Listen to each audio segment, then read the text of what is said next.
Los derechos se reclaman y se deben reclamar siempre, más si cabe si son laborales. Pero lo que no se puede consentir es que un colectivo secuestre una ciudad. Esta semana hemos asistido a varios capítulos de la lucha reivindicativa del colectivo del taxi en Barcelona y Madrid.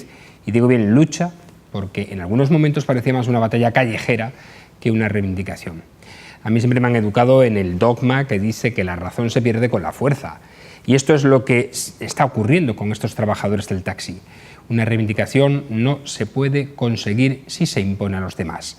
Sin llegar a entrar en quién tiene la razón en este pleito que mantienen los taxistas y las empresas de VTC, el bloqueo de grandes vías de la comunicación y la dificultad con la que están trabajando miles de personas que acuden cada día a Fitur no favorecen precisamente las exigencias que se ponen de manifiesto.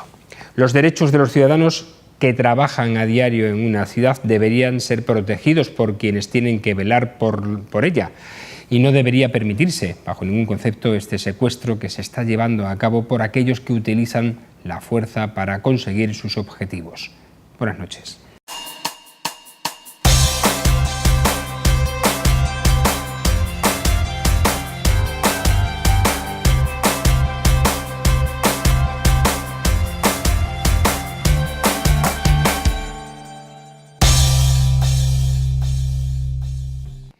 Bienvenidos a esta edición de La Picota. Es viernes, último día de la semana. Vamos a hablar de muchas cosas, también de Venezuela, porque también afecta a los extremeños, a los venezolanos. Son pocos, son 300, pero que también viven aquí en esta tierra. Algunos de ellos incluso emprendiendo en esta ciudad, en Mérida, como esa familia que se ha venido a montar una fábrica de semáforos en la capital extremeña. Pero también hablaremos de otros asuntos de interés con nuestros picoteros de los viernes. Hoy están con nosotros Irene Torres, ¿cómo está? Buenas noches. Hola, buenas noches. ¿Qué tal la semana? Muy bien, muy bien. La semana pasada, por cierto, no tuvimos, porque aquí uno estaba un poco pachuchillo con gripe, con el tema de la gripe. No hemos llegado a los umbrales graves que hay en otras comunidades. Nos estamos salvando, los extremeños y los canarios. ¿Y los aragoneses? ¿Y los aragoneses también? Ah, sí. Bueno, pues mira, no lo sabía. Pues entonces son 3 las comunidades autónomas que nos estamos librando de ellos. Además tú tienes vinculación con las 2 comunidades, te iba a decir con Extremadura y con Canarias, ¿no? Sí, sí, no, sí, no están todos sanos. Todos sanos, ¿no? Todos Me alegro. sanos. También está con nosotros Ana Gaviro, ¿cómo estás? Buenas noches. Buenas noches. ¿Qué tal? ¿Tú no has caído con la gripe? Yo no he caído, pero sí que he tenido la semana pasada la enfermería A tope. A tope. He tenido que ejercer de cuidadora en este caso. Pero bueno, no está mal. Así todo me tomé mis cervecitas el sábado. Ah, ¿pudiste tomarte la cerveza? Pude. Está bien, está bien. Abel Hernández, ¿cómo estás? Buenas noches. Buenas noches. ¿Cómo estás? Bien, bien. ¿Y la semana qué tal?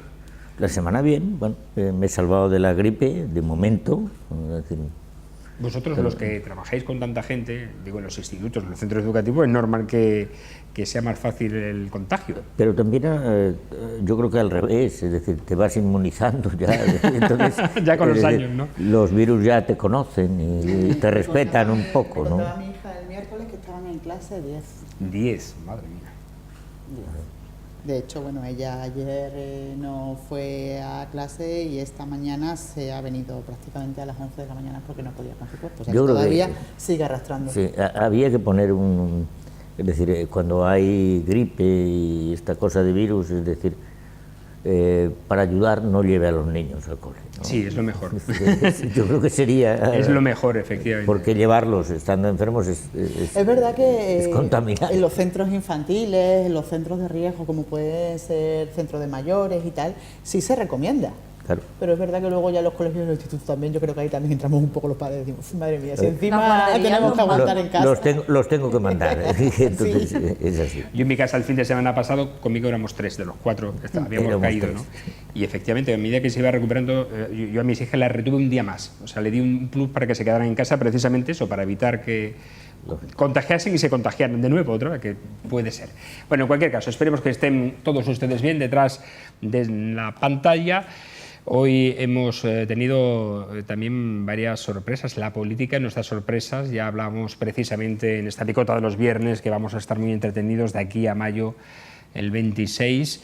Y hay circunstancias como la noticia que hemos conocido hoy, la de Ramón Espinar de Podemos, que se va, lo deja todo. Irene. Yo creo que lo honesto es que si no compartes parte del proyecto, te vayas Y él en este caso, en las circunstancias que se han dado en Madrid, ahora mismo en un clima de tensión que yo creo que está bastante próximo a resolverse, la verdad, y por las informaciones que vamos leyendo en prensa y por las que vamos escuchando, incluso bueno, por las que tratamos a nivel interno, estoy segura de que próximamente será una situación que se resuelva, en la que Ramón Espinar no se sentía cómodo porque sentía que no formaba parte del proyecto que se está construyendo como cabeza de lista. Él no... Es cierto que él ganó unas primarias por las que era secretario general y las cosas han tomado otro rumbo, entonces lo honesto es que él haya decidido dar un paso atrás. Y lo honesto, si das un paso atrás, es dejar tu escaño y no estar ahí participando de una manera en la que no estás nada de acuerdo, porque si estás parcialmente de acuerdo, contradicciones tenemos todas las personas, incluso con las personas más afines a las que somos, pero si tú no estás de acuerdo con los proyectos, lo honesto es que venga otra gente a seguir representándolo. Y a mí me parece bastante bien la decisión que ha tomado con respecto a que lo que se está formando en Madrid es una candidatura con la que él, de hecho, se presentaba un poco, no en contra, pero en oposición, ¿no? Claro. Y ha decidido irse al no estar de acuerdo. Y creo que no hay cosa más honesta que eso en política, la verdad. Y bueno, lo hemos visto a nivel local con gente que ha pasado en el Partido Popular, lo hemos visto a nivel regional con este diputado que dejó también el Partido Popular y se fue a Vox. O sea, hemos visto cómo la gente que ya no comparte un proyecto se va a otro proyecto, cosa que creo que además le da cierto valor a la democracia en el sentido de buscar los espacios de representación con los que más cómodos estemos. Bueno, pues se suma a la de Íñigo Errejón, que también ha dejado Podemos, y a la de Bouzá, que ha dejado el Partido Popular. Y Ruth Beitia, ciertamente, que fue la sorpresa. Nos quedan 16 semanas para las elecciones. A este ritmo no va a haber cuadros. 70, 80 divisiones, vamos a tenerlo complicado. Vamos a llegar a los suplentes. El arco político, vamos a llegar a los suplentes de las listas. Al grado de epidemia. Vamos a llegar al grado de epidemia. Por cierto, hablando de epidemia política, pero al contrario, fijaros, en Andalucía han sido nombrados los nuevos consejeros, mientras que en el Partido Popular tienen una lista tremenda, porque hay que nombrar 600 altos cargos en la Junta de Andalucía, pues mientras que en el Partido Popular sí no tienen problema para rellenar, dicen que tienen cola, en Ciudadanos tienen problemas. Que esa es otra de cuando gobiernas. En un partido que tiene menos estructura, una estructura más delgada que los dos tradicionales, como son PSOE y PP, estos problemas aparecen. No te preocupes, pero esos problemas se solucionan rápido. Amigos siempre tiene todo el mundo en las esquinas. Abel.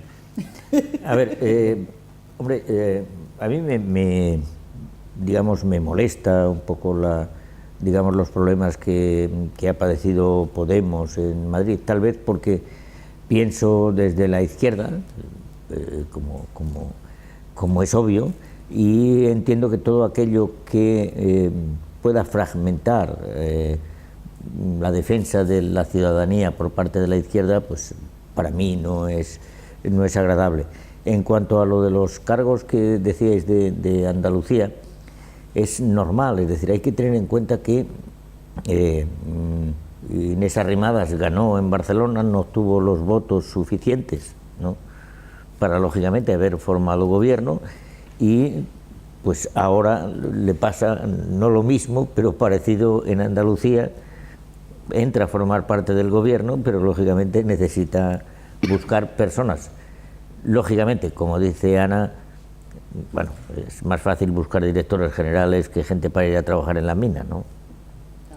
Normalmente. Bueno, no creas, ¿eh? No creas que la gente está comprometida a exponerse públicamente y políticamente como está la política ahora. No creas que hace unos años se rifarían puestos de ese tipo, pero ahora mismo... Depende cómo sea la mina. También. Pero ciertamente el problema que tiene es que hay gente que, bueno, los tuvo Guillermo Fernández Vara en la composición de altos cargos también en Extremadura, tuvo problemas, porque hay gente que, aunque quiere comprometerse políticamente y públicamente, al final a lo mejor económicamente o no le compensa, o la exposición que va a tener tampoco le compensa. Yo hablaba a principio de semana con compañeros, yo estudié en Sevilla y obviamente tengo muchos amigos, pues muy buenos amigos en toda Andalucía, sobre todo de eso, de la gente con la que te tienes que, o sea, que estás pasando 4 años de tu vida y quizás sean algunos de los 4, por lo menos uno de los 4 años más importantes de tu vida, de tu formación, como no solamente formación intelectual, sino como persona. Y me decía el lunes un par de ellos con los que hablaba que efectivamente que la gente no estaba dispuesta, pero porque la inseguridad es mucha, dónde va a ir el proyecto, cuánto tiempo va a durar, cómo me expongo dejando lo que tengo para irme a... O sea, que es como tirarse de un trapecio sin que haya debajo ni lona ni red que te pueda sostener, ¿no? Y es verdad que sí me comentaban eso, que bueno, que la gente que podría, o personas que podrían ocupar ciertos cargos a los que se le habían ofrecido. Hablaba además con una persona que forma parte de la estructura de Ciudadanos en Andalucía. Dice, nos está costando trabajo, dice, pero bueno, yo creo que al final, dice, vamos a resolverlo. Pero sí es verdad que nos está costando trabajo porque no, la gente no está dispuesta a dar el paso. A dar el paso por eso, porque no sabe qué va a pasar después y sobre todo qué va a pasar a corto plazo. Irene. La incertidumbre a corto plazo yo creo que es real en todos los partidos, en todas las formaciones, y eso afecta a toda la administración en general, como dice Ana. Es verdad que 4 años de tu vida se convierten en mañanas, tardes, incluso a veces noches, fines de semana, tiempo que le quitas a tus familias y que de vez en cuando te tienen que dar el toque y decirte, oye, que la política está muy bien, pero mira a ver si este fin de nos lo dedicas a nosotros en casa. Y a nivel local yo he vivido eso, no me quiero imaginar cuando ya te pasas a un nivel regional o a un nivel estatal o a una dirección en la que tú estás de responsable máximo, ¿no? Y es normal esa incertidumbre. Y con lo que respecto decía Abel, que le preocupa al final, las cosas internas de los partidos pueden afectar, pero creo que no afectan a lo que es la representatividad, ¿no? Porque vemos cómo Podemos a nivel nacional ha conseguido lo del salario mínimo junto con el PSOE y ha seguido manteniendo todas las propuestas que hacía. Es decir, ayer leí un artículo que me encantó, que decía, le estamos dando tanta importancia a lo que está pasando a nivel interno de los partidos que a veces nos olvidamos de las propuestas que están haciendo. Es más fácil escuchar hablar de que Ramón Espinar se ha ido que de por qué ha pasado todo el tema de los decretos del alquiler o de cuánto se ha subido el salario mínimo o a cambio de qué se ha subido el salario mínimo con otros sectores. Nos estamos centrando tanto, incluso yo que también leo las noticias de lo que pasa, ¿no?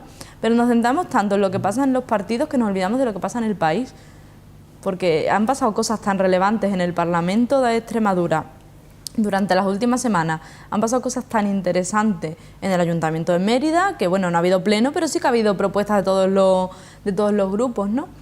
Y hemos hablado más, por ejemplo, en el Ayuntamiento de Mérida, de que si Daniel Serrano se ha ido, de que si tal, que por ejemplo de propuestas que se hayan podido presentar. Entonces los ciudadanos y las ciudadanas somos responsables de que la política no sea el sálvame de... El sálvame, ¿no? O sea, decir, sálvame de luz. El sálvame de luz. Es que si la política es el sálvame de luz, es porque los propios políticos la han convertido en el sálvame de luz.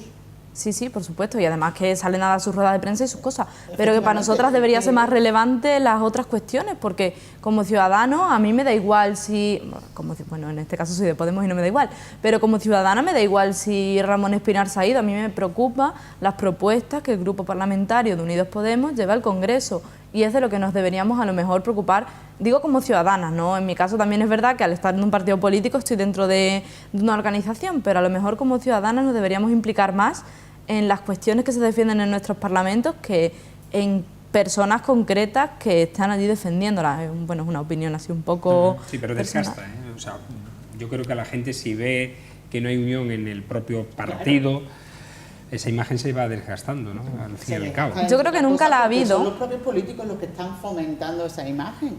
Sí, sí, pero lo primero que tendrían que hacer... esa imagen a la ciudadanía, por eso te digo yo que el sálvame de luz...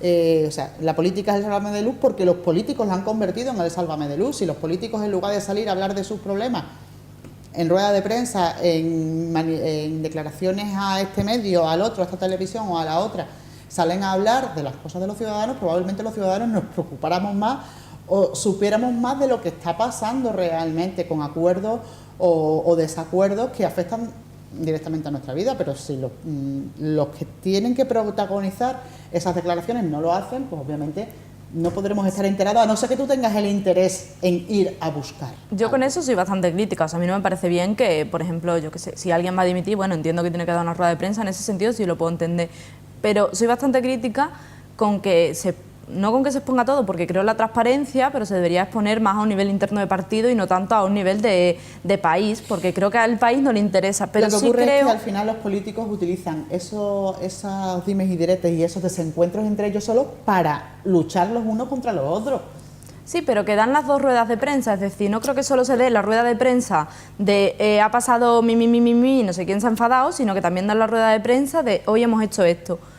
Y también es verdad que somos un poco salsa rosa, las ciudadanas y los ciudadanos, que nos interesa ver más la rueda de prensa de uy, mira, se están matando un poquito entre ellos, que la de se ha aprobado tal decreto que nos cambia la vida. Y deberíamos ser más responsables. Pero ¿por qué Salva Medellín lleva tanto tiempo en una parrilla de televisión? Está claro. Que digo yo que feliz me siento hoy este viernes, porque no me dejáis hablar porque veo que estáis hablando de los problemas que tenéis los otros, con lo cual estoy feliz. Que tenemos vosotros, a mí no me no. Yo, gracias a Dios. Estoy feliz. Feliz bueno, en el sentido venga, que no, cuéntanos, en el sentido cuéntanos. digo que bueno, que nosotros estamos tranquilos de momento y hasta Bueno, de ahí, cara afuera, ¿no? bueno, es que A lo mejor no estáis dando ruedas de la prensa. cara es el espejo del alma, ¿no? ¿Alguna vez? Digo yo. Depende. Bueno, pero a ver, tengo que echar mano de ese... Aprovecha el momento, Yo creo que aprovecha la también- estabilidad. También es verdad que llevamos muchos días, la prensa tiene carnaza suficiente con el niño y lógicamente ya tienen, a veces no pueden hablar de las cosas importantes, sino porque cuando hay algo noticiable, tan noticiable como lo que está pasando en Totalán, ¿no?, por ejemplo, o en Venezuela, pues lógicamente ya tienen para llenar un montón de espacio, ¿no?, y olvidan que la ciudadanía también quiere otras cosas. Por cierto, hoy habéis tenido consejo escolar, ¿no? Sí, esta mañana. ¿Y qué se ha aprobado, entre otras cosas? Pues se ha aprobado el proyecto de decreto de acceso a la función pública de los interinos. Bien, ha salido por mayoría súper absoluta, de 36 votos a favor del anteproyecto, o sea que muy bien. Yo creo que es bien, es lógico debatir y presentar enmiendas y tal, pero cuando pues al final hay una unanimidad en aprobar un proyecto de decreto, eso es bueno porque está consensuado, porque está hablado con todas las fuerzas sindicales y políticas y Porque iba ya cocinado, ¿no?, entre todos. bueno, lógicamente, pero eso casi nunca suele salir así. Pero vamos, bien. Muy bien. Vengo contento. Bueno, pues ya que has hecho referencia a Venezuela, vamos a hablar de Venezuela. Venezuela arde tras la autoproclamación del presidente interino Juan Guaidó. Guaidó, que por cierto tiene a su padre en Canarias, en Tenerife, es taxista, el padre, ciertamente, o sea, lo tiene, el pueblo tiene todo ahora. ¿Cuánta relación? Guaidó es el presidente de la Asamblea Nacional. Como saben, se ha producido una cadena de reconocimientos a favor de Guaidó, como Estados Unidos y varios países latinoamericanos y otros que no se han pronunciado, como es el caso de España a la espera de lo que haga la Unión Europea. El presidente de la Junta de Extremadura, Guillermo Fernández Vara, ha afirmado que el posicionamiento de España sobre esta crisis de Venezuela debe ir de la mano de la Unión Europea. Dice que pues, lo peor sería que cada Estado miembro se posicionará de manera diferente. Vara ha añadido que la crisis de Venezuela viene de un tiempo atrás, en un país donde no solo existe una profundísima crisis económica y financiera que pagan los más pobres, sino donde la libertad y la democracia se han pasado por el forro, lo dice textualmente, desde hace muchísimo tiempo. Alrededor de 300 ciudadanos venezolanos figuran como censados en Extremadura, desde donde viven y sienten muy de cerca, a pesar de la lejanía, los momentos de angustia e incertidumbre y muchos nervios que respiran sus familiares, amigos y en general toda la sociedad venezolana en su país. Es una situación difícil. Irene. Pues es verdad que las personas que están aquí en Extremadura tienen ahora mismo, venezolanas, tienen una incertidumbre tremenda. Yo estos días he estado con varias amigas de Venezuela y su incertidumbre es real porque además desde la lejanía todo se sufre más.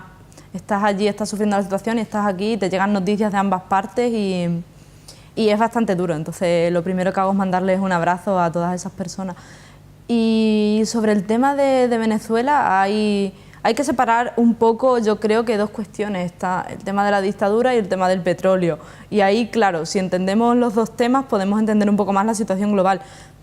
Ha habido una dictadura durante muchos años, o bueno, hay gente que lo reconoce como una dictadura durante muchos años, y ha habido el tema del petróleo, por otra parte, que muchas naciones han estado al goloseo de cómo llevarlo, o sea que la situación iba a estallar, y se lleva viendo que va a estallar la situación hace meses. Lo que pasa es que en mi caso reconocer un presidente que no ha sido votado sería como si en Cataluña ahora mismo Puigdemont se proclama presidente de la República Catalana y lo reconozco. Me cuesta.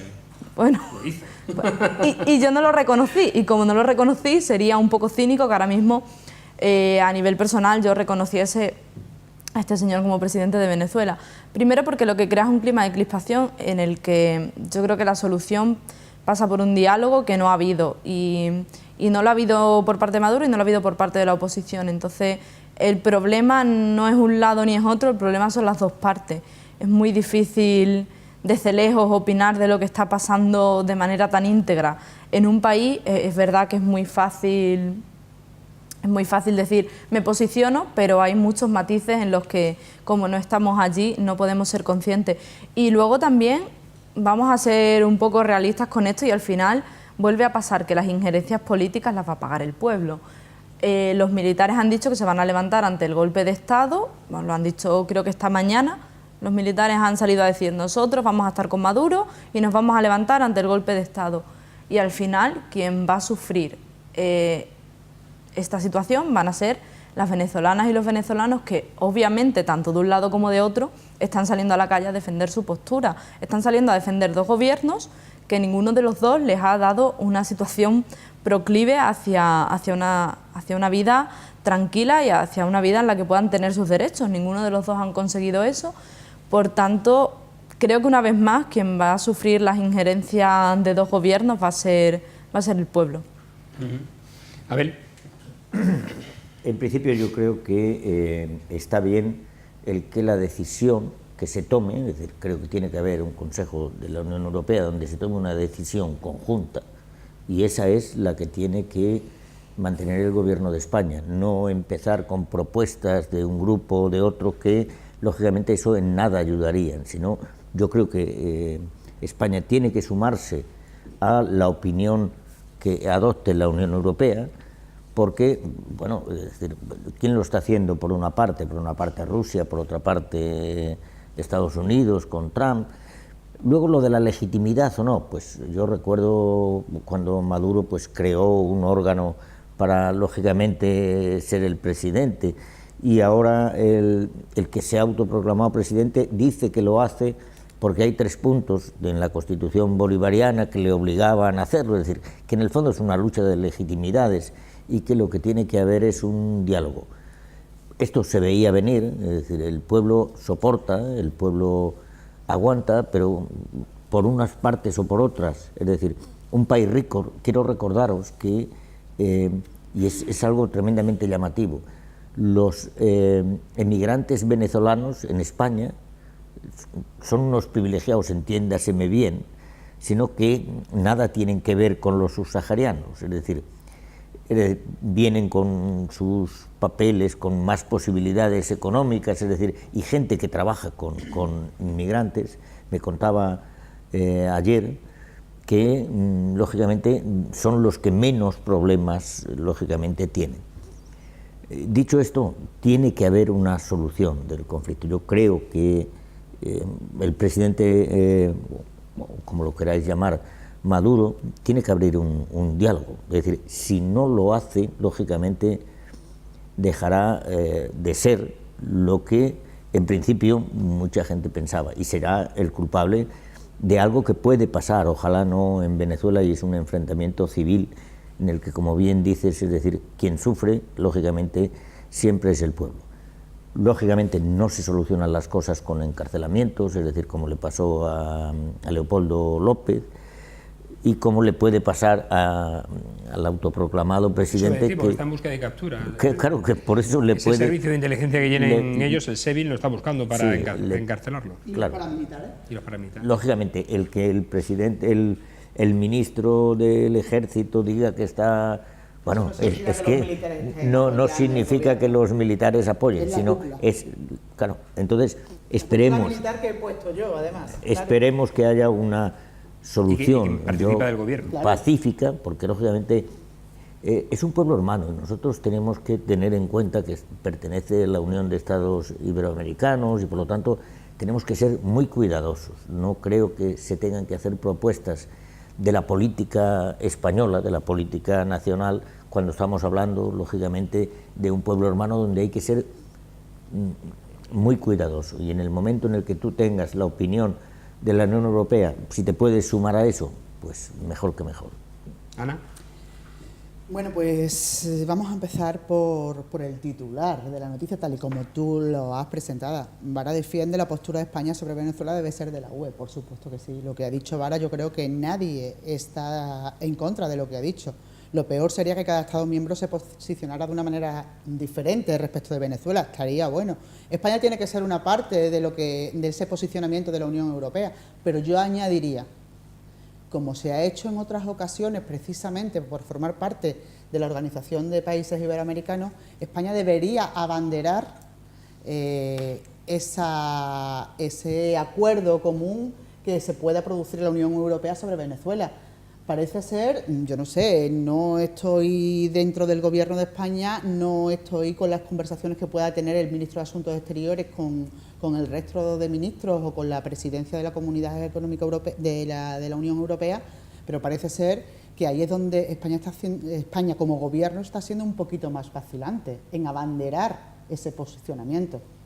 Creo que ahí, para bien o para mal, y sin entrar en lo que está pasando en las distintas opciones de a favor y en contra que hay en tu país, sí es verdad que el Gobierno de España debería forzar ese posicionamiento claro, rotundo y rápido de la Unión Europea. Tened en cuenta que hoy estábamos hablando de que probablemente el primer encuentro entre ministros de Asuntos Exteriores se vaya a producir el miércoles o jueves de la semana que viene.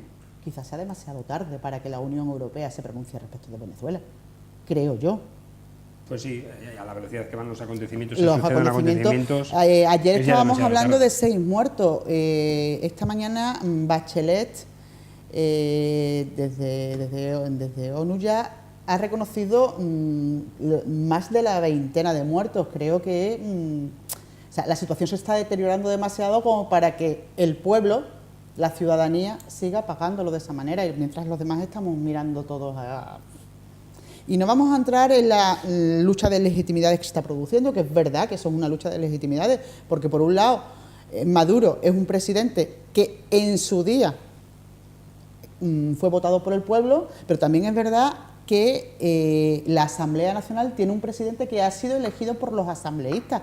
Los asambleístas los eligió el pueblo y salió que ganaba por 2/3, sí, eran 2/3, la mayoría de la Asamblea es de la oposición, con lo cual, ¿es legítimo que Guaidó sea presidente de la Asamblea? Sí. ¿Es legítimo que aplique la Constitución como él dice? Sí. Es una lucha de legitimidades. ¿La comunidad internacional tiene que intervenir? Sí. Y tiene que intervenir rápido, porque lo que está en juego son la vida de muchísimas personas. Escuchaba yo esta mañana en la radio a la coordinadora de asistencia humanitaria, creo que era el título, no lo puedo asegurar ahora mismo, de Colombia.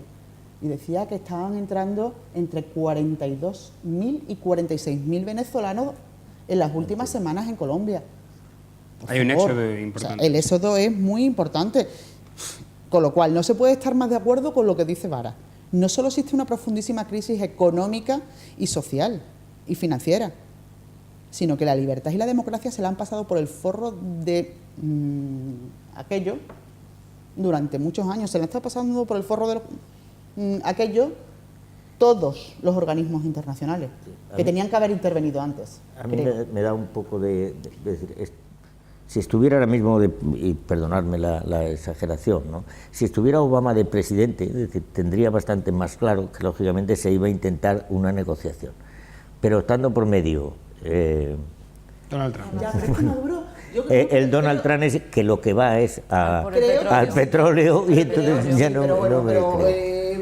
este señor, el pelirrojo, Trump puede ir al petróleo igual que puede ir el ruso, sí. el ruso, ¿vale? O sea, que ahí estamos empatados.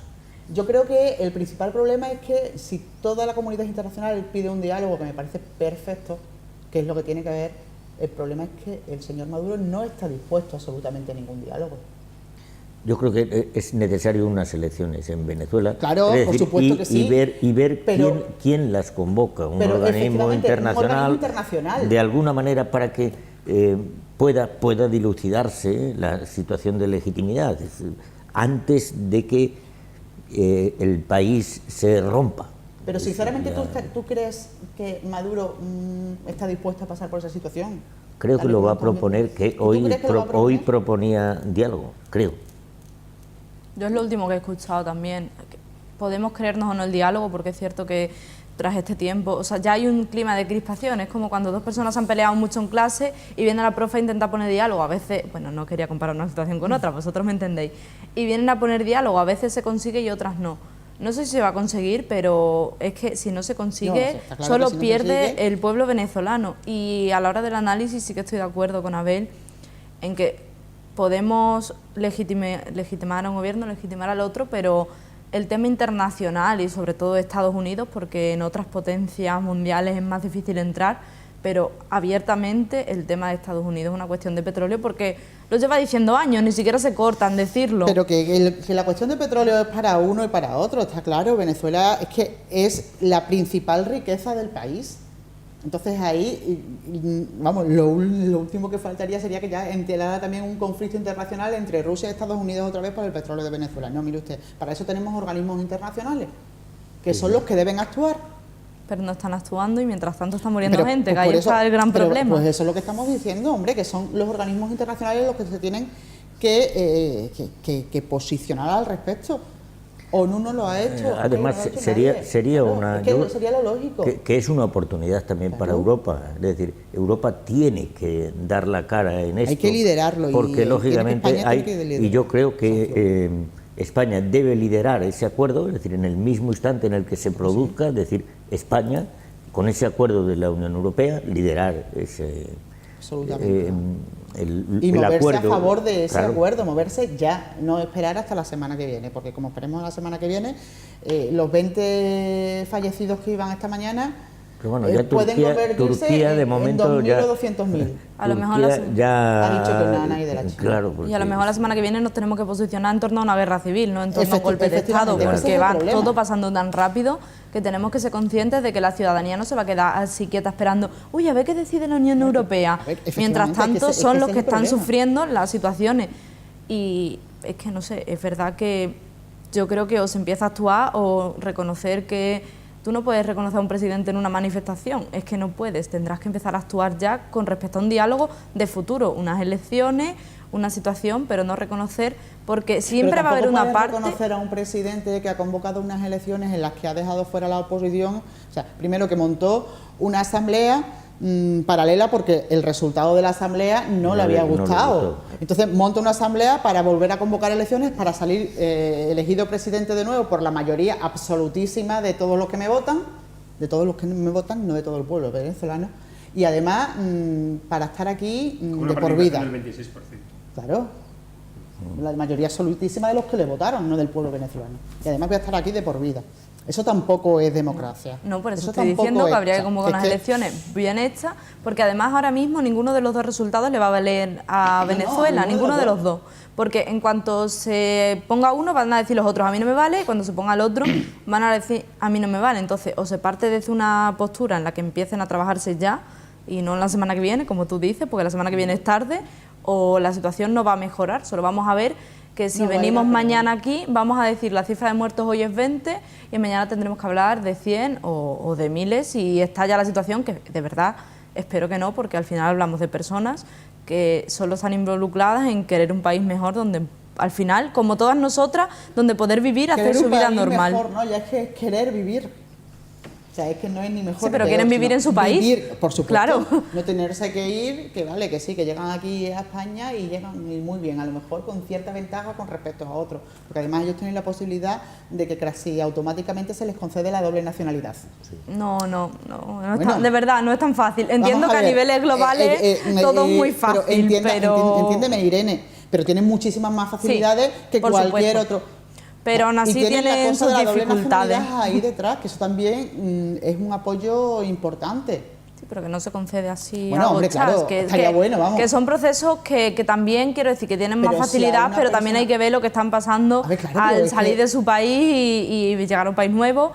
Allí A tenían ver, sus que trabajos. eso nadie lo pone en Y es duda. que están saliendo hacia todos Claro, los lados. sí. hacia Efectivamente, todos que los eso nadie sitios. lo pone en duda. Aquí, fíjate que tú dices 300, ¿no? Que estamos hablando de una cantidad mínima con lo que es en otros puntos, ¿no? Es decir, que recibimos a muchísima más gente. Sí, en Madrid es un porcentaje de bastante otros elevado. lugares. Sin embargo, en Madrid sí, en Madrid Claro. es mucho más elevado.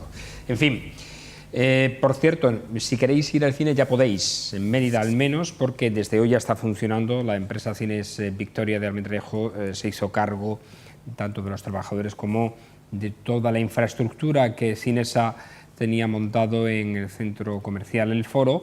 Se alcanzó el acuerdo, como ya anunciamos aquí, precisamente en esta cadena, con Acciona, y a partir de esta noche ya se están proyectando películas en El Foro, así que el cine comercial no se pierde. Con muy buena cartelera, por cierto, porque la última semana también ha habido comentarios por ahí de uff, veremos a ver las películas que nos traen. Pues por cierto, se van a estrenar con muy buena cartelera.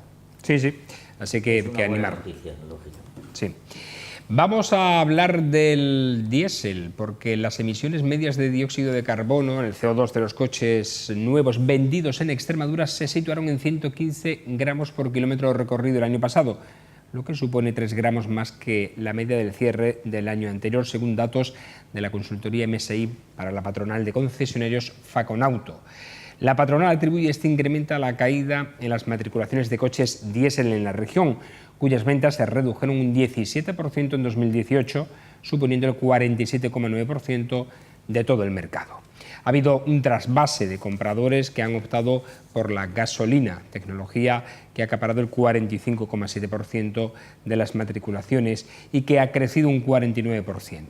Según indica Faconauto en una nota de prensa, los motores diésel emiten hasta un 20% menos de CO2 y el desplazamiento de la demanda del diésel a la gasolina tiene como consecuencia este incremento en las emisiones medias de los nuevos coches matriculados. Todo esto, saben, ya por aquello que se dijo desde el Ministerio de Transición Ecológica de que se quería acabar con el diésel, que se iba a subir el precio del combustible del diésel, se quería igualar con el de la gasolina mediante impuestos ecológicos, pues se ha planteado ese trasvase del diésel a la gasolina. Y es que, como venían manifestando los técnicos en la materia, los nuevos motores diésel contaminan menos que los nuevos motores de gasolina.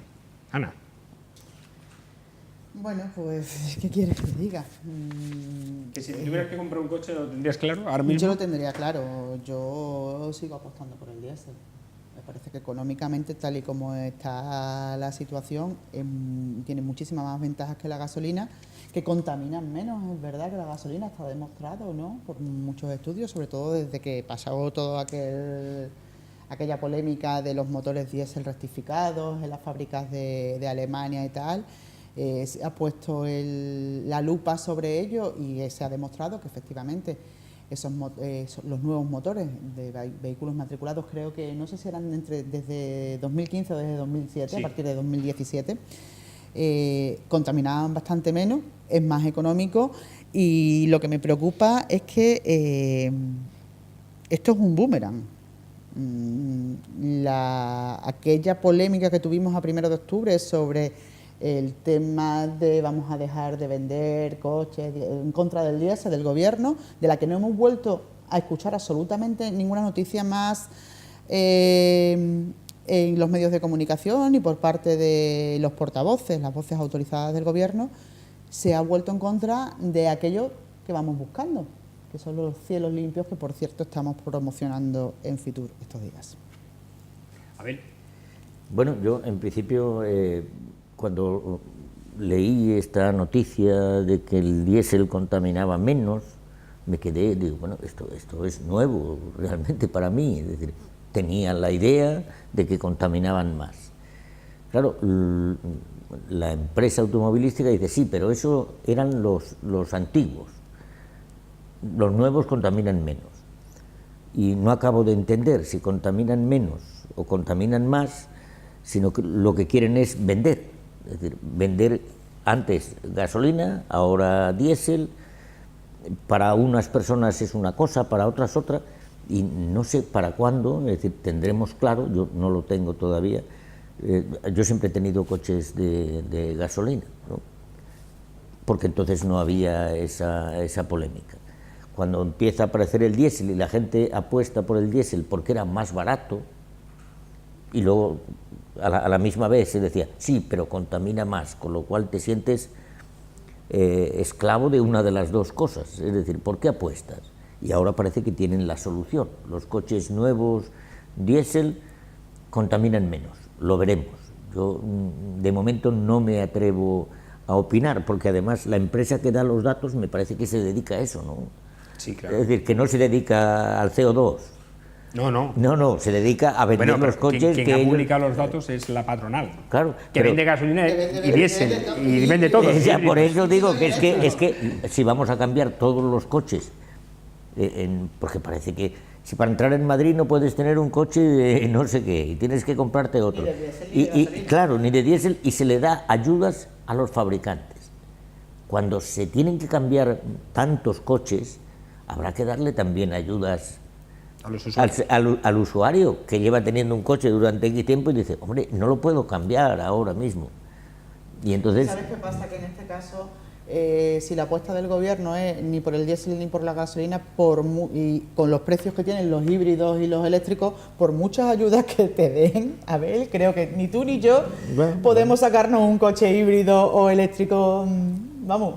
Pero a no ser que rehipotequemos la casa. ¿Cuántas veces sinceramente, con lo cual no sé cuál es la solución. ¿Cuántas veces hemos escuchado que había otros sistemas, con agua, con no sé qué? Nunca jamás se ha podido desarrollar ninguna otra cosa, porque eso es luchar contra los grandes monopolios. Y claro, amigo, claro, pero lógicamente, claro que tiene que haber otras soluciones. El auténtico problema es que no dejamos que nada se desarrolle y no nos movemos de diésel o gasolina. Tú sabes que desde ahora el precio del petróleo ha vuelto a subir hace poco, el barril Brent, pero cuando se comenzó a potenciar el vehículo eléctrico, los países de la OPEP bajaron el petróleo. Hemos estado con precios de gasoil en torno al euro aproximadamente, ahora están un poco más altos, y a 0,90. Bajaron precisamente para desincentivar el uso del eléctrico, ¿no? Y volver a incentivar el de combustible fósil. O sea que hay muchos intereses, claro. Y tanto, como en todo. Sí, Irene. Todos son intereses, es verdad, y al final tenemos que escuchar un poco a la gente que sí sabe. Sobre diésel o gasolina, yo digo un poco como Abel, como tampoco tengo especialmente claro qué supone cada cosa, no me gusta hablar de lo que desconozco, pero sí que en Extremadura, o sea, hablamos de Extremadura y hablamos de las emisiones de CO2, y podemos hablar de nuestro eterno tema recurrente de que si hubiese un buen transporte público la gente usaría muchísimo menos los coches, entonces se contarían menos. Todo el mundo íbamos a tener nuestro coche, todo el mundo íbamos a tener nuestro transporte privado, pero si se pudiese usar el transporte público yo estoy segura de que la gente lo usaría, igual que se usa en ciudades grandes en las que hay mejor transporte porque es mucho más cómodo para dirigirse a los centros de trabajo. Yo en mi caso no uso coche porque vivo en el centro, trabajo en el centro, entonces como... Es verdad que soy un poco... Es mi gran tema desconocido. Y en una ciudad pequeña. Y en una ciudad pequeña. En otra más grande, el centro... Es enorme. De todas maneras, dices tú, ¿tendríamos coche o no? Si tuviéramos mejor... Bueno, sí, me refiero un poco por educación.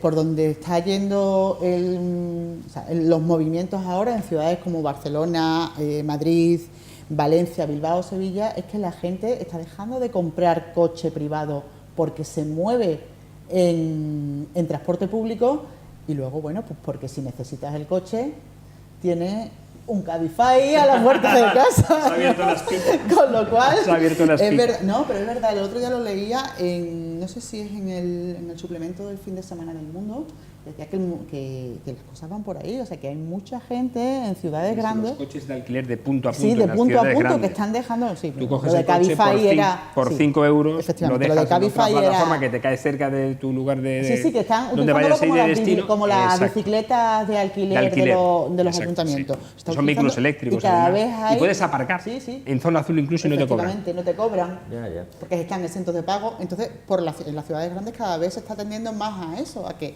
la gente no tenga Pero si vehículo tienes propio. que tenerlo ya contratado con tantas horas y no sé qué se dice. No, Bueno, ese tipo de vehículos porque no. el punto a punto no. No es el punto a punto Cabify, como, eso no. Como lo de las bicicletas. Cuando tú llegas al esto de bicicleta. Es sin conductor, estás como eres tú el como conductor, medita, coges claro. el coche, Ya, con coges el una coche. aplicación de móvil lo enciendes, con un código que te dan, lo dejas en la otra plataforma donde te caiga cerca de donde vayas a ir de tu destino. Estamos hablando de grandes ciudades. Como dicen en tu pueblo, chacho. Lo que llegaremos a ver, ¿no? Sí, pero aquí no se llega Lo a que ver. llegaremos a Aquí ver. no lo vamos a ver. Aquí Y no, como aquí no lo aquí no lo vemos, vamos a ver. pues al final nos sale esta cifra. Y obviamente dentro de estas cifras no les conviene mucho estudiar por qué no está el transporte público, porque al final vuelve a pasar un poco el debate de que, bueno, de lo que hablaremos un poco luego, ¿no? De por qué no se cambia. Pero sí es cierto que si, como dice Ana, en Fitur queremos vender esa Extremadura limpia, pues habrá que fomentar que las ciudadanas y los ciudadanos también formemos parte de la solución y no del problema, que no seamos... Pues tú te tienes que mover y como te tienes que mover vas a usar tu coche, porque no sé, es verdad que no hay buenas comunicaciones con Madrid ahora mismo, no las hay, porque si te coges el tren no sabes si vas a llegar. Los horarios de autobús los hay buenos, pero no siempre te va a coincidir con lo que tú quieras y al Y si final coges acabas el coche, usando... A lo mejor tampoco llegas, porque si llegas al cinturón de Madrid te dicen, mire usted, No puede su entrar. coche es de 2008, aquí no puede entrar, su coche es de 2012, puede Pero llegar hasta tienes aquí. como moverte en transporte público cuando Ya, llegas pero allí. vamos a ver. Cosa O que te aquí... cortan un carril, que es muy Es que, típico en Madrid, sí. cortarte a la entrada 40 kilómetros antes un carril, que viene siendo muy habitual. A mí, yo soy un apasionado de los coches, lo reconozco, y me gusta informarme sobre las novedades del sector.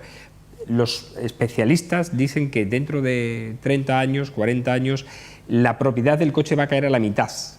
O sea que prácticamente en todas las familias suele haber un coche en propiedad. Pues la mitad no va a tener, porque las grandes ciudades apuntan hacia ahí, hacia el alquiler, hacia ese tipo de vehículos, y más cuando el vehículo sea autónomo y ni siquiera necesite conductor. Cuando pasen 40 años, nosotros cogeremos la ambulancia para llevarnos a los hospitales. Autónoma. Autónoma. No habrá entonces conflicto tampoco con los trabajadores de las ambulancias, como los hay ahora. Seguramente.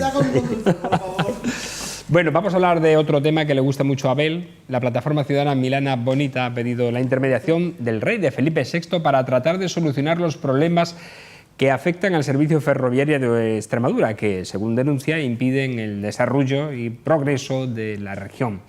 El portavoz de Milana Bonitas es Juan Carlos López, por cierto, es compañero, porque fue director de Radio Plasencia de la cadena SER, y lo conozco y tengo mucha amistad con él. Ahora está metido a portavoz de Milana Bonita. Ha explicado este jueves López que a comienzos de este año el colectivo remitió un escrito al jefe del Estado en el que transmitían la situación que vive el ferrocarril en la región y las principales reivindicaciones realizadas para buscar una solución. En el día de ayer, jueves, se recibió contestación al escrito remitido a la Casa Real. En el mismo se señala que Felipe VI dice que siente un gran aprecio por Extremadura y está puntualmente informado de las circunstancias y necesidades de esa comunidad autónoma. Ha dispuesto textualmente el traslado de su escrito al Ministerio de Fomento para su conocimiento. Juan Carlos López ha destacado que el colectivo siempre ha dicho que haría llegar la reivindicación de Extremadura a todos los estamentos posibles para dar una solución rápida, eficaz y eficiente a los problemas del transporte del ferrocarril en la región. También ha anunciado el inicio de los trámites para presentar una iniciativa legislativa popular, una ILP, en la Asamblea de Extremadura, y que están a la espera de la decisión de la mesa de la Asamblea de Extremadura sobre la misma, para que le dé la autorización o no. Lo digo, te he dicho antes, perdona que te lo haya dicho, que te gusta porque tú eres muy reivindicativo con las reivindicaciones de Milana Bonita. Bien, me parece bien que escriban al rey y que les contesten. Es decir, eso no me puede parecer mal. Lo que no sé yo es que aquello que no hemos sido nosotros capaces de conseguir todavía como ciudadanos, nos lo vaya a dar el rey, pero bueno, a lo mejor el Día de los Reyes del año que viene, el rey se presenta aquí con un ave y nos lo entrega, ¿no? Entonces, bueno, pues a lo mejor es una manera de conseguir que la monarquía pues sirva para algo, ¿no? Entonces, si Milana Bonita dice que confía en el rey, yo no voy a desmentirle. Me parece más interesante lo de la iniciativa legislativa en la Asamblea, que es donde reside el poder del pueblo, que no mandarle una carta al rey, a mí personalmente. Ana. Bueno, pues mandarle una carta al rey, como dice, a ver, que tengo que, lo siento, me río porque Claro. nos ha dicho que siente un gran aprecio por Extremadura y está puntualmente informado de las circunstancias y necesidades de esa comunidad autónoma y ha dispuesto el traslado de su escrito al Ministerio de Fomento para su conocimiento. Claro, ¿y qué otra cosa puede hacer el rey? Pero vamos a ver, que por favor, que en España no tenemos un rey ejecutivo que no puede hacer otra cosa. Ahora, si consigue que el Ministerio de Fomento Lo haga. se dé por informado, conocido y enterado, a lo mejor tenemos que hacerle nosotros el regalo al rey en lugar de... Hombre, me llama la de que el atención rey lo haga a que no nosotros. haya Aún dicho no se ha enterado el Ministerio el de- rey, A ver. no haya dicho el rey y la reina, o la reina y yo. Es decir, que eso es Es las que me dos hace cosas. mucha gracia, o sea, este tipo de acciones que quedan muy bonito, que de verdad que para tener un dossier de acciones realizadas por la plataforma, pues maravilloso, porque tienes ahí un papelito con el membrete de la Casa Real y poco más. O sea, muy bien, es que Esto me recuerda, es no sé conseguir un si titular de prensa y ya está.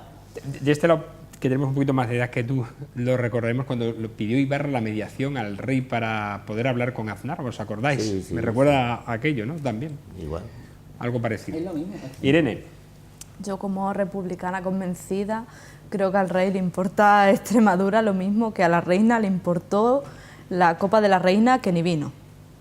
O sea, hasta ahí puedo leer.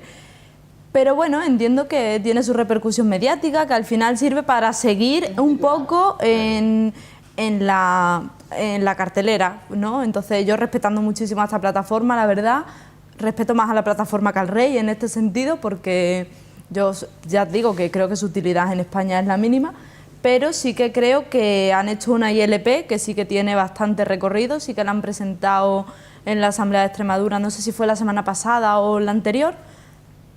Nuestro grupo parlamentario estuvieron de Podemos Extremadura, Irene de Miguel y Jara, estuvieron hablando con ellos, les explicaron un poco en qué consistía la ILP y en las mejoras que reivindicaban, que no era solo el tren Mérida-Madrid, sino un poco lo que hemos hablado otras veces de conectar la Ruta de la Plata y la Vía de la Plata y tal. Entonces sí que es verdad que en ese sentido a lo mejor el chascarrillo del rey hace que se hable del tema. Y lo que yo no sé, perdóname que te interrumpa, es si una ILP en la Asamblea de Extremadura vale para algo. Yo creo que Iniciativa Legislativa Popular debiera se supone que presentarse en el acaba... Congreso de los Diputados, que es donde reside precisamente el poder Eso era lo que yo- sobre eso era- estas infraestructuras, Esa porque era la Asamblea de Extremadura no La tiene... pregunta que iba a hacer yo ahora. Es que yo creo que- El compromiso de la mesa, en este caso, perdona, o del Parlamento extremeño, si se llegara a aprobar esta ILP o se le diera curso, ¿cuál sería? ¿El de trasladar esa ILP al Congreso? Me imagino que sí, porque a la hora de trasladar al Congreso las ILP el número de firmas mayor, entonces...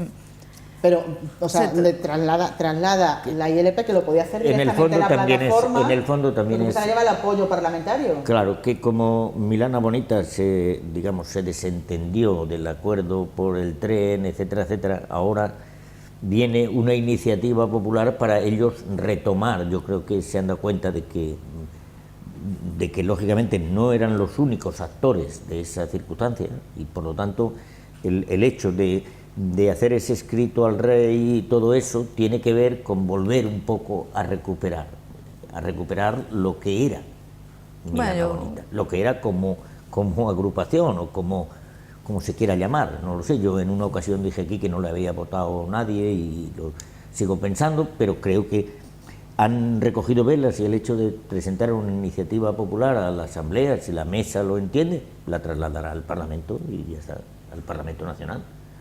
Sí, yo creo que tiene mucha representatividad en cualquier plataforma que luche por lo que creo que todas las ciudadanas y ciudadanos pedimos. Entonces creo que no hace falta que les vote nadie, ya cuando siempre que lo has dicho te he respondido lo mismo porque Sí, creo sí. que es importante. Realmente a mí en lo que de verdad me importan este tipo de iniciativas, porque no se va a solucionar ni mandándole una carta al rey, ni con una ILP, ni con unos presupuestos en el Congreso, porque este tema va para tan largo, la solución no va a llegar en un año, ojalá llegase, pero creo que de este tema tendremos que volver a hablar muchísimas veces. Pero sí que me parece importante esa unión que buscan de todos los factores, ya que el pacto por el ferrocarril al final quedó un poco en... Hay varios representantes de colectivos ahora vamos a hablar de eso. Vale. ¿Me callo y lo presentas o...? Sí, simplemente iba a decir que precisamente vamos a dar paso, os iba a pedir la opinión sobre cómo ha quedado el pacto del ferrocarril, una vez que también el Partido Popular se ha ido, ha quedado disminuido indudablemente, y que Ciudadanos también está pensándose si abandona o no este pacto por el ferrocarril. El pacto por el ferrocarril llevaba desde que hizo la gran manifestación hasta que volvió a hacer la gran manifestación sin hacer acciones en medio. Por eso, antes de que el Partido Popular la abandonase, nuestro grupo había dicho que si no servía de utilidad no iba a participar. Cierto que faltaban plataformas, no solo Milana Bonita, que bueno, es que es verdad que hablamos más de Milana Bonita por la visibilidad que tiene, pero faltaban representantes de una plataforma de ciudadanos y ciudadanas del Vía de la Plata, y faltaban representantes de otros colectivos que no estaban a lo mejor tan vinculados al sector del tren, pero sí a exportaciones y eso. Entonces creo que el pacto por el ferrocarril, cuando convocó esa gran manifestación a la que nosotros asistimos y participamos y creíamos en ella, en el momento en el que dejó de hacer acciones con los cambios de gobierno y con todo lo que hubo detrás, perdió gran legitimidad, hasta el punto de que ahora mismo creo que tiene la legitimidad, no tiene la legitimidad que tenía al principio, podrá tener la legitimidad que los ciudadanos y las ciudadanas queramos darle, pero no está cumpliendo la función inicial por la que se creó. Abel. Bien, yo creo que el hecho de que haya un acuerdo por el tren, es decir, sea con los grupos políticos o sea con plataformas, me da exactamente igual. Es decir, si el objetivo es conseguir un tren digno para Extremadura y que sepamos qué es lo que queremos. Yo creo que se han dado pasos en inversión, eso está absolutamente claro, en dinero. Otra cosa es que eso tarde más o tarde menos. Yo creo que hemos empezado tarde como siempre, ¿no? Pero yo confío en que un pacto para una cosa que todo el mundo quiere, me parece difícil abandonarlo. Es decir, yo no abandonaría un pacto cuando la gente es lo que me está demandando, me está diciendo que quiere un tren digno, y cuando alguien dice me voy porque no lo conseguimos, no. Bueno, pero es que si hay un pacto por la violencia de género y ese pacto no se dota de... por hacer una comparación similar a otro pacto de Estado... la violencia de género y el tren hay bastante. No, me refiero, estamos hablando de pactos y de acuerdos, no de comparar las dos situaciones, que yo por supuesto nunca las compararía. Pero si no se dota de acciones y de presupuesto, yo también me iría del pacto, me iría de cualquier pacto que no se dote de soluciones y comportamientos que vayan hacia eso. Te ponía el ejemplo porque es verdad que nosotras nos abstuvimos hasta que el pacto se dotase de presupuesto, porque creemos que los pactos no son palabras de decir yo estoy de acuerdo contigo, porque si no puede venir un maltratador a decirte yo estoy de acuerdo con que se acabe con la violencia de género. Las cosas se demuestran con acciones y las acciones se demuestran con hechos. Si tú te tiras, tienes un pacto en el que durante meses no haces nada, ese pacto no es más que yo venga aquí a decirte, Abel, estoy de acuerdo contigo, Ana, estoy de acuerdo contigo, Fran, estoy de acuerdo contigo y estoy de acuerdo también con Maima. ¿Por qué? Porque estamos todos de acuerdo. Pero eso no vale para nada. Pero tiene que haber presupuesto, y yo creo que se ha conseguido bastante dinero. Lo de acciones, es decir, que venga alguien con un tren y te lo traiga, no, esa no es acción, o es manifestarse todos los días. A ver si vamos a ser como los taxistas. Es decir, lo mismo que decíamos, yo ayer escribí una carta en Facebook diciendo, mire usted, señor taxista de Madrid, espero que no le pase nada a mi corazón. Seguro que me acabaré montando con alguno de ustedes, para que me lleve o me tenga que llegar a un hospital. Y entonces, lo primero que voy a hacer es sentirme mal, ¿no? Porque usted se tiene que ganar lo que es la excelencia de ser un taxista de Madrid. Si no se lo gana, no puede serlo. Es decir, no puede haber un oligopolio del taxi, ¿no? No puede ser, es decir, como si eso fuera obligado. Pues lo mismo sucede, digamos, con las cosas que a veces exigimos y queremos que se hagan muy pronto. Y, por lo tanto, yo creo que debe mantenerse un pacto por el ferrocarril como objetivo, es decir, luego se apunte quien se apunte, eso no es tan importante, sino que no olvidemos el tema del ferrocarril. Ana. A ver, Abel defiende la postura del PSOE, Irene defiende la postura de Podemos, otros picoteros defenderán otras posturas de otros partidos políticos a lo largo de toda la semana. Lo que es cierto es que lo del pacto de ferrocarril ha sido el mayor fracaso del colectivo político y ciudadano de Extremadura en mucho tiempo. O sea, ninguno ha sido capaz de rebajar sus exigencias y llegar a un mínimo, o sea, a unos mínimos para desde aquí hacer de verdad una plataforma fuerte con la que reivindicar. O sea, yo quiero esto, pero si tú haces lo otro, yo me voy. Yo pretendo esto, pero si tú no haces esto, me voy. Al final, ¿quiénes se quedan? Si es que los que de verdad tienen fuerza ante las instituciones del Estado que nos pueden dar lo que estamos exigiendo los extremeños son los partidos políticos, es el Parlamento, con todos los grupos políticos, y han sido incapaces de ponerse de acuerdo. Y lo han ido dejando, unos dejo, otros los dejo. Yo me mantengo porque tengo que defender las acciones que está haciendo mi gobierno. Al final, los que lo sufrimos somos los extremeños, otra vez. O sea, es pues simplemente el pacto por el ferrocarril, un fraude.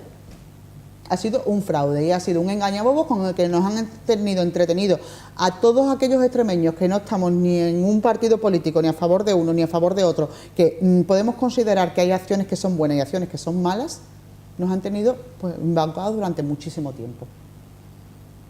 Esa es mi opinión. Bueno, señores, nos tenemos que ir, no sin antes recordarles que la revista National Geographic ha ilustrado su portada con el Teatro Romano de Mérida. Así que en esta semana intensa que hemos vivido de promoción del turismo en Fitur, bienvenida sea, como decimos, esta portada de National Geographic Mérida, bajo el título Roma y el fin del mundo ibérico. Nos vamos, no hay tiempo para más. Agradecerles como siempre su atención y a nuestros picoteros su presencia y su análisis. Irene Torres, hasta la próxima semana. Muchas gracias, nos vemos la semanita que viene. Ana Gaviro, hasta la próxima semana. Hasta la próxima y Abel, hasta la próxima semana. Oye, cuidaros, no me caigáis malo. Vale. Tened cuidado con la gripe. Y a ustedes agradecerles como siempre su atención, instándoles a que el próximo lunes nos vamos a ver en Televisión Extremeña en torno a las 10 menos cuarto de la noche, tanto en TDT como en las redes sociales. Hasta entonces, feliz fin de semana.